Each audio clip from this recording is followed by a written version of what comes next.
आप सभी का नए अकेडमी में स्वागत है। आज हम लोग हिंदी साहित्य के अंतर्गत नामकरण और काल विभाजन पढ़ने वाले हैं। नामकरण और काल विभाजन में विभिन्न साहित्यकारों द्वारा हिंदी साहित्य के आदिकाल, भक्तिकाल और रीतिकाल का जो नामकरण किया गया है वो हम देखने वाले हैं। आइए देखते हैं आदिकाल का नामकरण कैसे किया गया है, उसके विषय में विभिन्न साहित्यकारों का क्या मत है। आइए देखते हैं। नामकरण और काल विभाजन की शुरुआत सर्वप्रथम जॉर्ज ग्रियर्सन ने किया। आप जानते हैं अब्राहम जॉर्ज ग्रियर्सन ये काल विभाजन और नामकरण की शुरुआत करते हैं। शुक्ल जी ने कहा है कि प्रभूत मात्रा में प्रभूत प्रकार की रचनाओं या एक विशेष क्षेत्र में विशेष ढंग की रचनाओं का ही नामकरण काल विभाजन का आधार माना है। रामचंद्र शुक्ल ने साहित्य इतिहास में आदिकाल और रीतिकाल सबसे ज्यादा विवादित रहे हैं। इन दोनों पर साहित्यकारों ने अलग अलग मत प्रस्तुत किया है। इन पर आदिकाल और रीतिकाल सबसे ज्यादा विवादित काल रहा है, जिसमें कि आदिकाल सबसे अधिक विवादित काल माना गया है। आदिकाल के संदर्भ में देखते हैं, आचार्य शुक्ल ने विशेष काल में विशेष ढंग की रचनाओं के आधार पर इसी काल का नामकरण किया। रचनाओं के आधार पर किसका नामकरण किया? रामचंद्र शुक्ल ने आदिकाल का।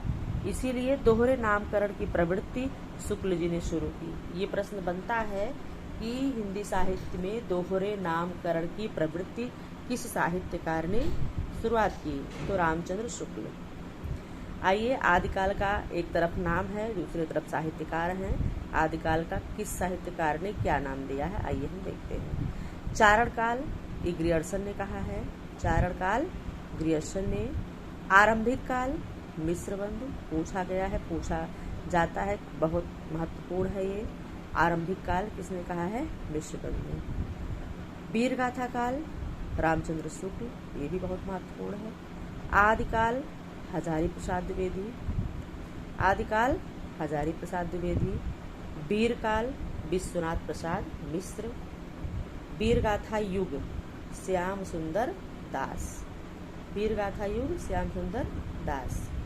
बीज वपन काल ये भी बहुत महत्वपूर्ण है, आचार्य राम महावीर प्रसाद द्विवेदी। बीज वपन काल आचार्य महावीर प्रसाद द्विवेदी। सिद्ध सामंत काल ये भी बहुत महत्वपूर्ण है, राहुल सांकृत्यायन ने। राहुल सांकृत्यायन ने आदिकाल का नामकरण सिद्ध सामंत काल कहा। रमाशंकर शुक्ल रसाल ने आदिकाल कहा। आदिकाल आपने इसके पहले देखा कि हजारी प्रसाद द्विवेदी ने भी आदिकाल कहा है। संधि एवं चारण काल ये राम कुमार वर्मा ने कहा है। संधि काल एवं चारण काल। अपभ्रंश काल ये धीरेन्द्र वर्मा ने नामकरण किया है। किसका नामकरण है? ये आदिकाल का नाम अपभ्रंश काल भी है। अंधकाल कपिल कुल श्रेष्ठ, ये पूछा गया प्रश्न है 2021 में। आधार काल मोहन अवस्थी। अंधकाल कपिल कुल श्रेष्ठ। आधार काल मोहन अवस्थी। संक्रमण एवं प्रवर्तन काल ये राम खेलावन पांडे। संक्रमण एवं प्रवर्तन काल राम खेलावन पांडे।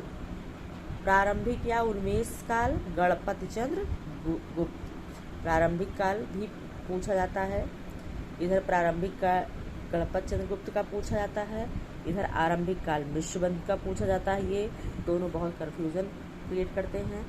आप जानिए आरंभिक मिश्रबंधु, प्रारंभिक गणपति चंद्र गुप्त। तो इसमें ये सभी बहुत महत्वपूर्ण है। चूंकि अब बीज वपन काल, वीरगाथा काल ये प्रश्न नहीं पूछा जाएगा। अब ये जो सूक्ष्म प्रश्न है वो इसमें से आते हैं। आप ये नामकरण और काल विभाजन सभी आप तैयार कर लेंगे तो इसमें से एक प्रश्न आपको आना ही है। जैसे चारण काल ग्रियर्सन, आरंभिक काल मिश्रबंधु, वीरगाथा काल आचार्य रामचंद्र शुक्ल, आदिकाल हजारी प्रसाद, वीरकाल विश्वनाथ प्रसाद मिश्र, वीरगाथा युग ये श्याम सुंदर दास, बीज वपन काल महावीर प्रसाद द्विवेदी, सिद्ध सामंत काल राहुल सांकृत्यायन, आदिकाल रमाशंकर शुक्ल रसाल, संधि एवं चारण काल राम कुमार वर्मा, अपभ्रंश काल धीरेन्द्र वर्मा, अंधकाल कपिल कुल श्रेष्ठ, आधार काल, मोहन अवस्थी, संक्रमण या प्रवर्तन काल, राम खिलावन पांडे,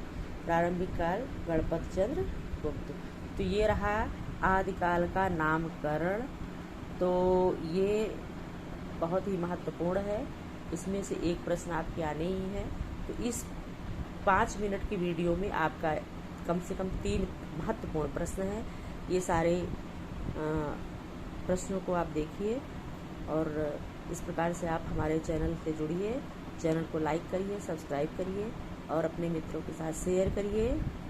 अगले वीडियो में हम आपको आदिकाल, भक्तिकाल और रीतिकाल का नामकरण और काल विभाजन देंगे। तब तक के लिए धन्यवाद।